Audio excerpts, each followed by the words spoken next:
Quem não estava, a maioria, né? Então, queridos, a primeira coisa que nós vamos estar tratando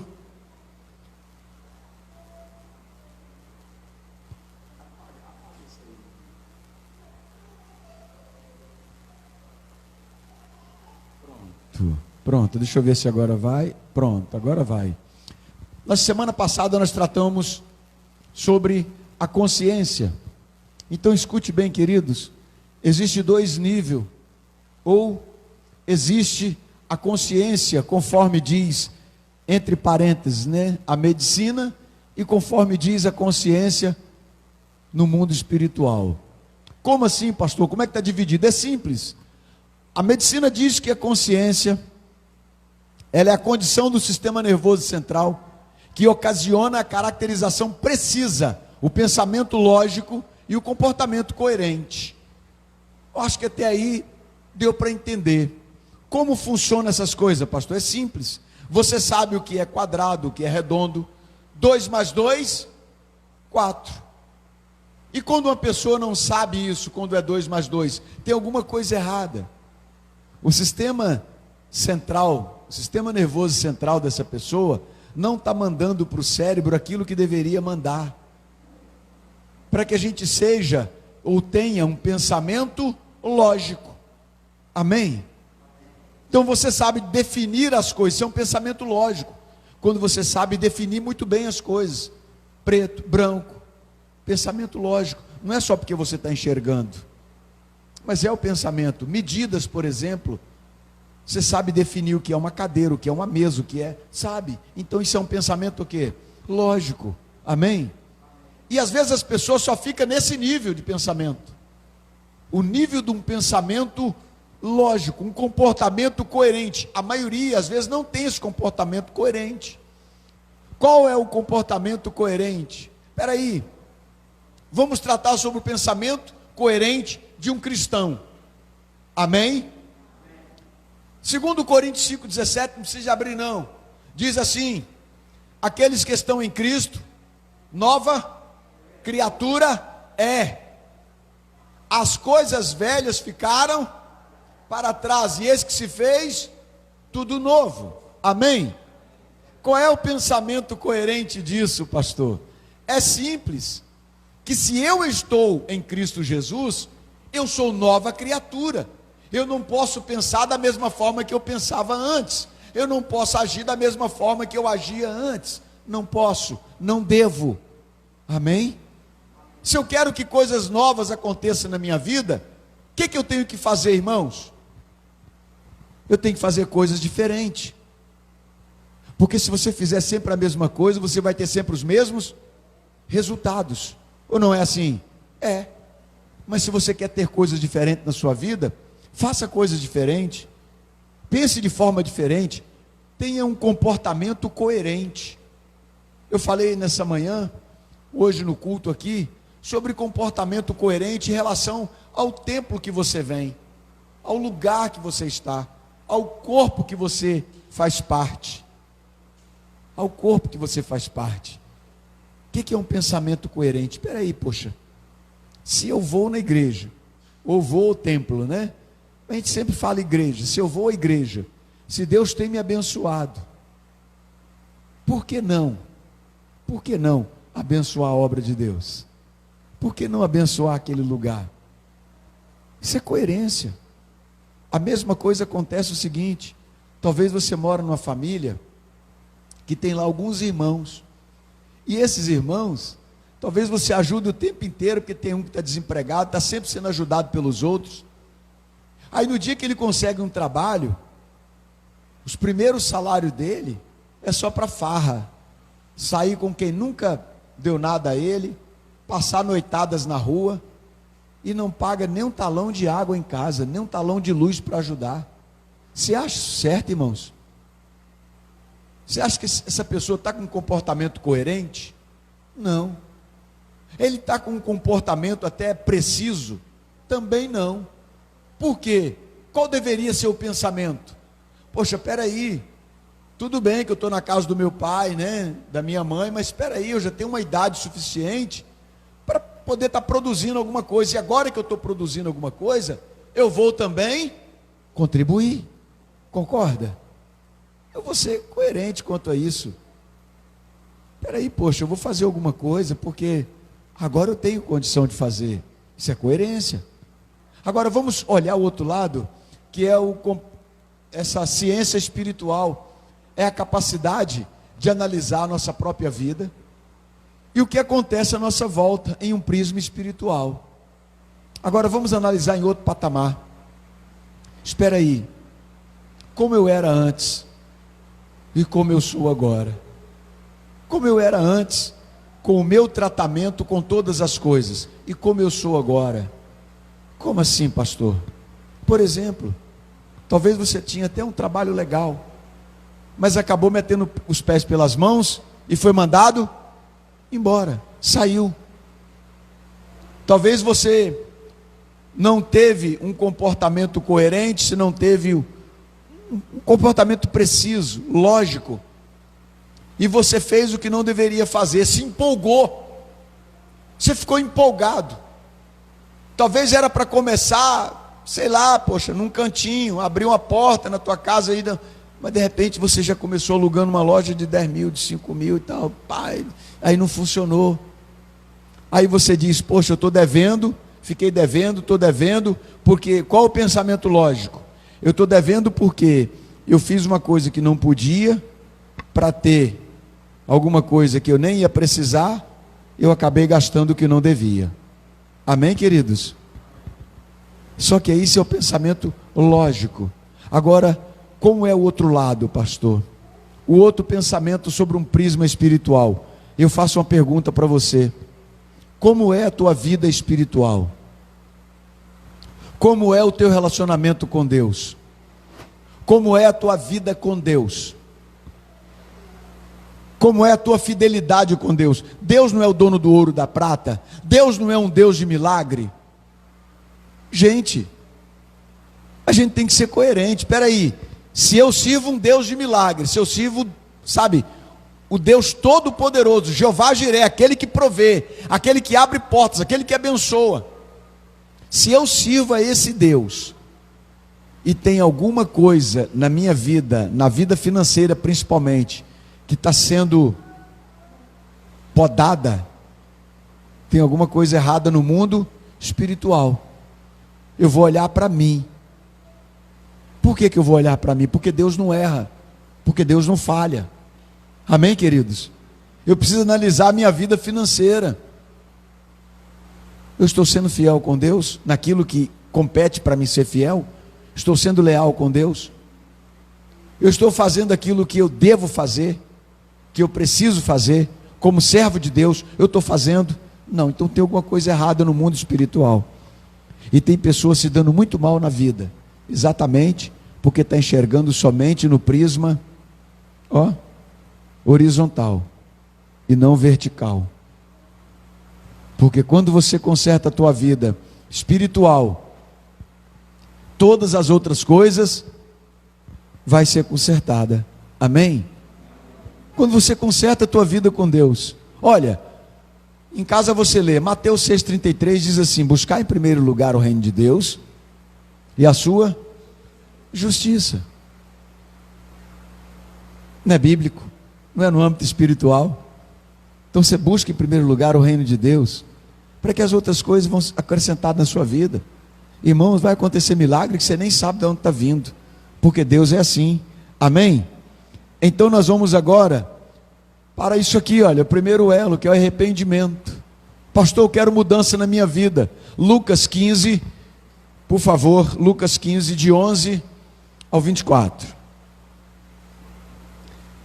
Lucas 15, de 11 ao 24.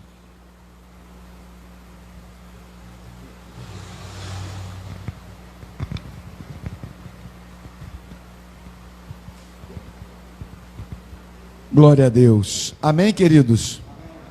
Lucas 15, de 11 ao 24.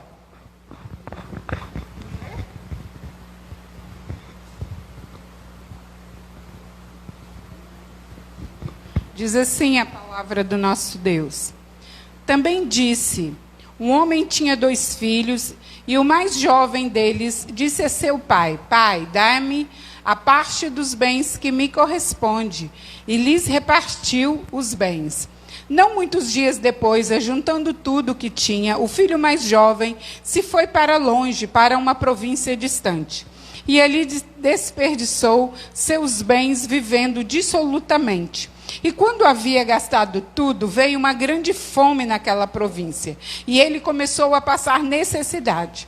Então, aproximou-se de um dos cidadãos daquela terra, o qual o enviou aos seus campos para que apacentassem porcos. Ele desejava encher sua barriga das alfarrobas que comia os porcos, mas ninguém lhe dava. E caindo em si, disse: quanto trabalhadores na casa do meu pai têm abundância de pão, e eu aqui pereço de fome. Levantar-me-ei e irei ao meu pai, e lhe direi: Pai, pequei contra o céu e diante de ti. Já não sou digno de ser chamado teu filho. Trata-me como um dos seus trabalhadores. E levantando-se, foi para seu pai. E quando ainda estava longe, seu pai o viu e se compadeceu, correu para seu filho, abraçou-o e o beijou. O filho lhe disse: Pai, pequei contra o céu e diante de ti, e já não sou digno de ser chamado teu filho. Mas o pai disse a seus servos: Trazei depressa a melhor roupa e vesti-o. Ponde um anel em sua mão e calçados em seus pés. E trazei o bezerro cevado, matai-o, comamos e façamos festa. Porque este meu filho estava morto e reviveu, havia se perdido e foi achado. E começaram a regozijar-se. Glória a Deus. Glória a Deus. Amém. Louvado seja Deus, queridos. Amados, agora fecha a tua Bíblia por um momento e presta atenção naquilo que nós vamos tratar nesta noite. Sabe, irmãos, existem muitas coisas na nossa vida. Escute bem, olha para mim. Existem muitas coisas na nossa vida que vai precisar de reparo durante o tempo em que nós permanecermos aqui. Amém? Vai ter outras que não. Vai chegar um certo momento em que Deus não vai precisar reparar determinadas áreas da sua vida porque já está restaurado. Mas outras vão persistir, vão continuar. E às vezes a gente precisa entender isso aí, olha. Esse jovem aqui do texto, ele não teve consciência para honrar o pai. Irmãos, o primeiro mandamento com promessa é esse: honra teu pai e a tua mãe, para que se prolongue os teus dias de vida na terra. Honra. Honrar significa cuidar, zelar, respeitar, amar, temer. Isso é honra. Quando nós temos honra, quando nós honramos, nós vamos, no mínimo, olhar para a pessoa e dizer: não, peraí, poxa, eu preciso, sabe, amar essa pessoa, porque esse homem, ele não teve essa consciência. A primeira coisa que ele faz é pedir aquilo que de direito, ainda não era dele, porque o pai estava vivo. Quando é que a gente dá um testamento? Quando é que a gente divide? Quando é que a gente aplica o testamento? Quando o testamentário morre, quando a pessoa morre, aí aplica-se o testamento que está ali. Mas o pai estava vivo, ele disse: pai, me dê minha parte. Ele não honrou aquilo que o pai fez. Ele não honrou a família dele que estava ali. Talvez vamos dizer assim, né? Ele era aquele tido como filho de papaizinho, que a gente muito sabe nos dias de hoje. E tem algumas coisas que a gente vai tratar nesta noite. A primeira é que ele também não teve consciência para discernir as pessoas que estavam à volta dele. Como assim, pastor, discernir as pessoas que estavam à minha volta? Queridos, existem pessoas que estão perto de você, que elas são bênção na tua vida. Amém? Existem pessoas que estão perto de você, talvez você não observou isso ainda, Mas tem pessoas que estão perto de você, que eles estão sempre abençoando a tua vida, seja com palavras, seja com oração, seja com atitude, mas eles estão sempre abençoando a tua vida, e talvez você não tenha honrado isso. Você não está sabendo discernir isso. Escute uma coisa, tem pessoas que não sabem discernir o que acontece à sua volta. Elas vêm até mesmo para a casa de Deus, estão na casa de Deus, elas ouvem a palavra, elas participam de tudo, e quando saem, talvez recebem alguma coisa no WhatsApp. Tudo aquilo que ouviu aqui, aquela mensagem do WhatsApp de uma pessoa que talvez ela nunca viu, só vê por foto, só vê pelo aplicativo, mas ela valoriza mais do que aquilo que ela ouviu aqui, que está vendo olho no olho, tete a tete. Tem pessoas que não conseguem discernir que tem pessoas à sua volta que são maléficas. São maléficas. Vieram para prejudicar a tua vida. Tem pessoas vivendo assim já há muito tempo. Tem pessoas, queridos, que são tristes, deprimidas, porque tem pessoas à volta dela que está como sanguessuga. Tem pessoas que estão à volta dela que só sabe tirar, até as energias dela é sugada. Porque são pessoas que não era para estar no convívio dessa pessoa. São pessoas que não eram para estar junto do convívio dessa pessoa, mas ela continua mantendo como se fosse amiga. Ela continua mantendo como se fosse amigo. Ela não consegue discernir que aquelas pessoas são maléficas e que estão ali para tirar até mesmo a paz dessa pessoa. No nome de Jesus, queridos, vamos aprender isso na nossa vida, vamos ter essa consciência. Discernimento espiritual. A gente precisa ter esse discernimento espiritual. Ele não teve consciência para usar o quê? O dinheiro. Gastou dissolutamente. Gastou com aquilo que não devia gastar. Fez o que não deveria fazer. A Bíblia diz assim: vocês não ganham, muitas vezes vocês não ganham, porque vocês não sabem pedir. Olha para mim, ó. Não sabem pedir. Como assim, pastor? O Senhor Deus disse: vocês pedem e pedem mal. Pedem para gastar no próprios deleite. Como assim? Pede somente para si. Pede somente para satisfazer o prazer, o próprio. Eu quero ter. Ele pede para ter, ele não pede para dividir, ele não pede para abençoar a vida de outro, nada disso. E Deus já conhece o coração do cidadão. Se ele tentar enganar Deus dizendo assim: ah, Senhor, como eu gostaria de ganhar na Mega Sena acumulada 200 milhões, que eu vou ajudar tanta gente. Mentiroso. Deus te conhece. Pastor, Deus te conhece. Ah, mas eu vou ajudar muita gente, os meus parentes, os meus familiares, amigos, pessoas que, sabe, eu vou ajudar. E o que você está fazendo hoje, com o que você tem hoje? Ah, não, mas hoje eu não posso. Por que não pode? Com o que Deus te dá hoje, o que você faz hoje? Porque se você não abençoa com o que Deus te dá hoje, você é infiel. Porque é isso que a Bíblia diz: se você for fiel no pouco, Deus te coloca sobre o muito. Não são palavras minhas, é a Bíblia que diz isso. As pessoas tentam enganar a Deus, agindo de qualquer forma. Foi o que eu acabei de dizer aqui sobre o filho que está dentro de casa, e de repente esse filho, ele não contribui com nada dentro de casa. Espera aí, poxa, ele não está ganhando, por que ele não contribui? Ele não está sendo abençoado, por que ele não contribui? Então, queridos, tem coisa que a gente tem que pensar: o que eu estou fazendo com os 90% que é meu? Do 100% que você recebe, Você separa lá o dízimo, separa a oferta, vamos botar 85%.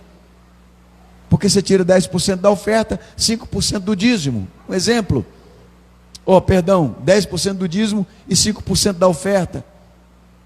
Tá. O que eu faço com os 85%, pastor? Separe um pouco, guarde. E Deus vai estar multiplicando sobre você, sobre a tua vida. Deus vai estar abençoando você. Aquilo talvez que você até pagaria um certo preço, vai sair por um preço menor. Porque você é fiel, você é leal.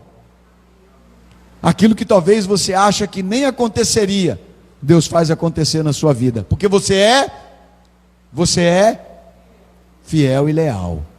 Amém? Cuide bem daquilo que Deus tem dado a você. Não, nunca diga, sabe? Ah não, pastor, não quero não, porque dinheiro, pastor, é a raiz de todos os males. Não, você está lendo errado. A Bíblia não diz isso. A Bíblia diz que o amor, o apego, a paixão, o amor, o apego ao dinheiro é a raiz de todos os males. Somente isso. Porque onde está o seu tesouro, ali está o seu coração. Você quer ver um exemplo claro, queridos?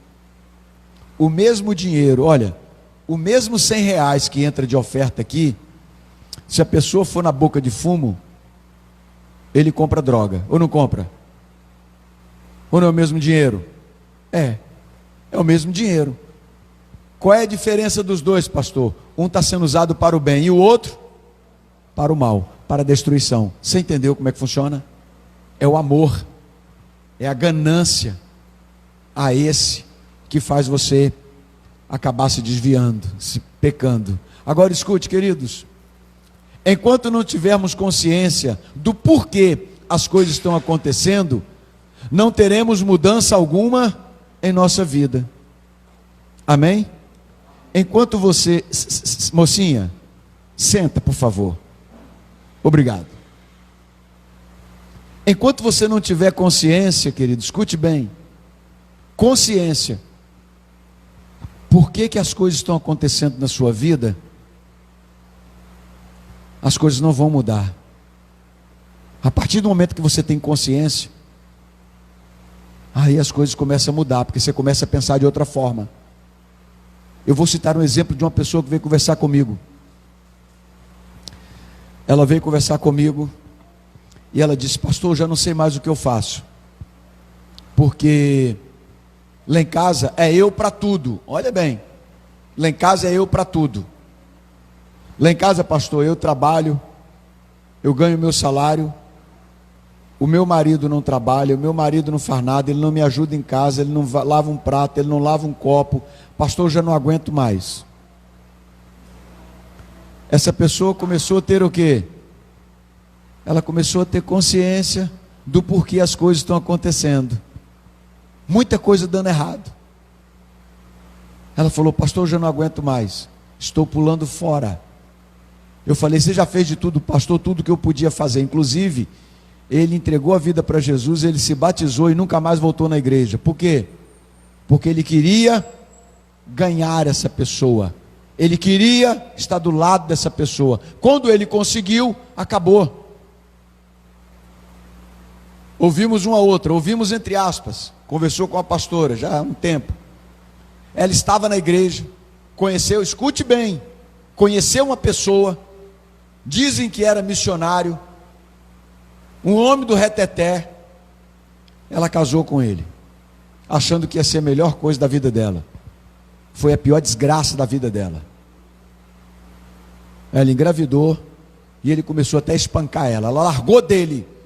Está vivendo só e feliz da vida com a filhinha dela, ou filhinho, não sei, que nunca mais ouvi. Mas ela falou: ah, tá. Inclusive, queridos, não é de longe não, tá? Não é de longe não, é da Quadrangular. Viu? É da Quadrangular. Então, a gente precisa ter consciência por que as coisas estão acontecendo. Você tem obedecido o que diz a Bíblia, a palavra de Deus? Não, então você tem consciência porque as coisas estão acontecendo. E o que eu devo fazer então, pastor? mudar. É necessário isso aí, olha. Caindo em si, disse ele. O que é cair em si? Reconhecer. Reconhecer que eu sou falho, reconhecer que eu preciso, e reconhecer que eu posso, reconhecer que eu tenho um Deus, reconhecer que eu tenho uma casa que me acolhe, que eu tenho a casa do meu Pai, amém? Reconhecer isso, reconhecer que, poxa, eu errei, sim, eu errei, Senhor, me ajude a corrigir, então preciso cair em si, e foi o que aconteceu. Agora sim, esse homem que caiu em si, com consciência, ele descobre o quanto ele perdeu. Olha o que diz a Bíblia, caindo em si ele disse, quantos empregados de meu pai têm comida de sobra, e eu aqui morrendo de fome? Quantos empregados de meu pai têm comida de sobra, e eu aqui morrendo de fome? Ou seja, ele desejou, a Bíblia diz que ele desejou comer a comida dos porcos, e ninguém dava nada para ele comer. Ele parou e pensou, peraí, poxa, eu estou aqui morrendo de fome, não, vou voltar para a casa do meu pai, eu não quero isso para a minha vida, vou voltar para a casa do meu pai. E automaticamente, queridos, ele descobre o que ele tinha perdido. E são coisas simples. Coisas simples. Apenas a alimentação. Agora olha só. E agora ele se vê como um pecador.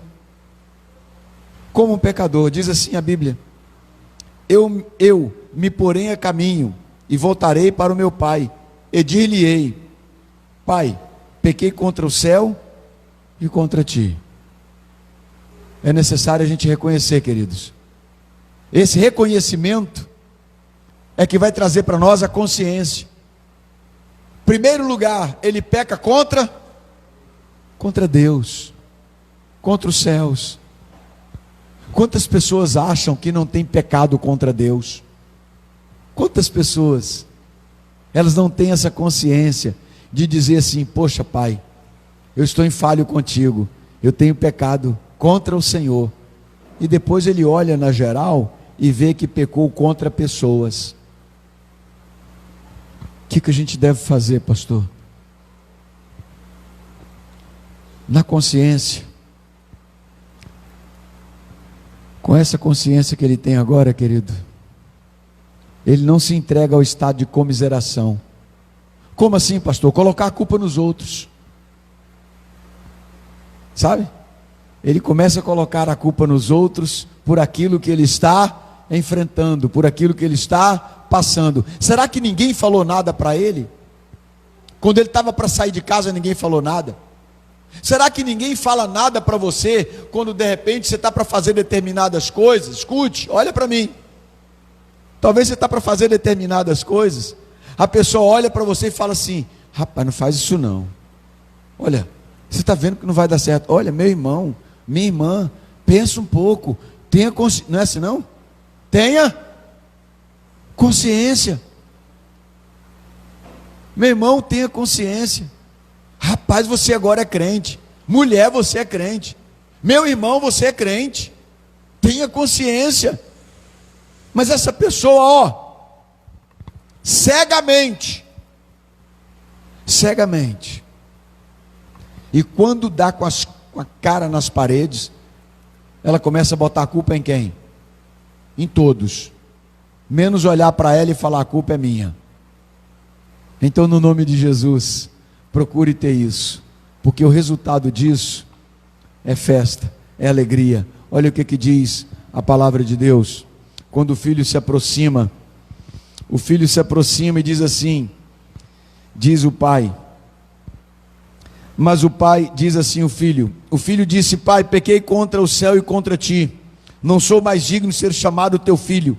Mas o pai disse aos seus servos: depressa, tragam a melhor roupa, vistam nele, coloquem um anel no dedo, calça-lhe os pés, tragam um novilho gordo, matemo-nos, vamos fazer uma festa, alegramo-nos, pois este meu filho estava morto e voltou à vida, estava perdido e foi achado. E começaram a festejar o regresso daquele jovem, começaram a se alegrar, porque é isso que acontece, queridos, quando nós temos total consciência daquilo que Deus pode fazer na nossa vida. Escute uma coisa, meu irmão, o avivamento, ele não acontece numa música, o avivamento ele não acontece porque nós queremos, o avivamento acontece quando o Espírito Santo de Deus, ele desce sobre a tua vida, e ele faz você entender que Deus é Deus, independente de qualquer coisa.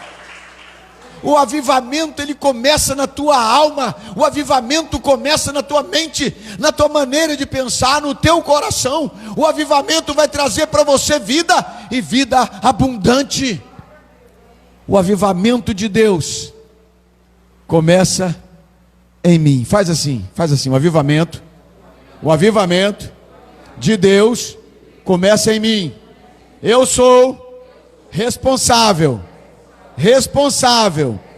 por esse avivamento, através do Espírito Santo de Deus na minha vida. Amém?